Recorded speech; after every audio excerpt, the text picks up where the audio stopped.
Welcome back to Most Buffalo. In recent years, the grain silos along the Buffalo River have found a new purpose as a hub for local art, culture, and music. And here to tell us a little bit more about one special event returning several times this summer is Noah Falk, the founder of the Silo City Reading Series. Welcome, Noah.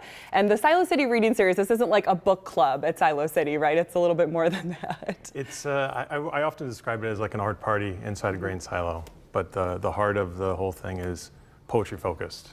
Yeah. So how did you come up with this idea? This is the 11th year. This is the 11th season. It started out as one of my good friends who moved to town was releasing a book, and he was like, "Hey, do you know any place where we can have a book party?" And I said, "Yeah, I was at the grain silos a couple weeks ago. We could try to do it there." It happened. It was an incredible experience, and we wanted to continue that party. It happens once a month throughout the summer. So when's the first one? First one is June 10th. It's already sold out so far, so the next one will be July 22nd, and the final one is August 26th. And what do you think it is about these grain silos that are just so intriguing to artists, poets, writers? I mean, if you've not been down to Silo City, I highly recommend it. I think it's maybe one of the most unique spaces in Western New York, maybe the entire region of the Northeast. And I think as a musical act, the sound, the 9-second reverberation there's nothing like it. And the poets who come in, they're typically reading in university halls, classrooms. To walk into a 120-foot high grain silo and read your poems is pretty special. So what are the events like? Is it a daytime, nighttime thing? If people want to come check it out, what should they know? It's an evening event. We open the doors at 7 o'clock. It starts hard start at 7:30.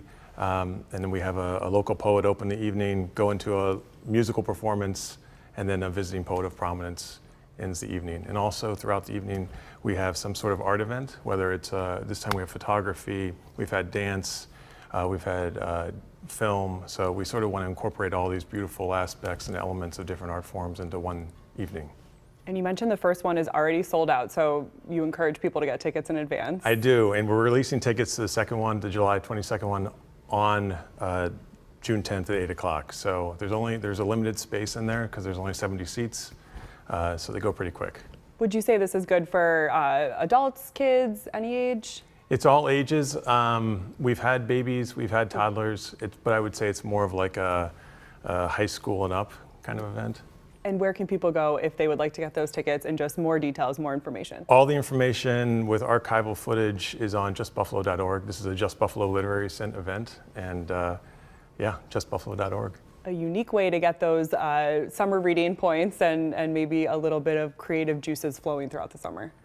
And see a historic part of Buffalo that you may not have seen before too. It's an incredible space, and what's wonderful also about Just Buffalo is it's sort of, it's a welcoming avenue of creating a transformative experience through the literary arts. All right, Noah Falk of the Silo City Reading Series, thank you so much for being with us and giving us a taste of this event on Most Buffalo today. We appreciate it. Thanks for having us. All See right. you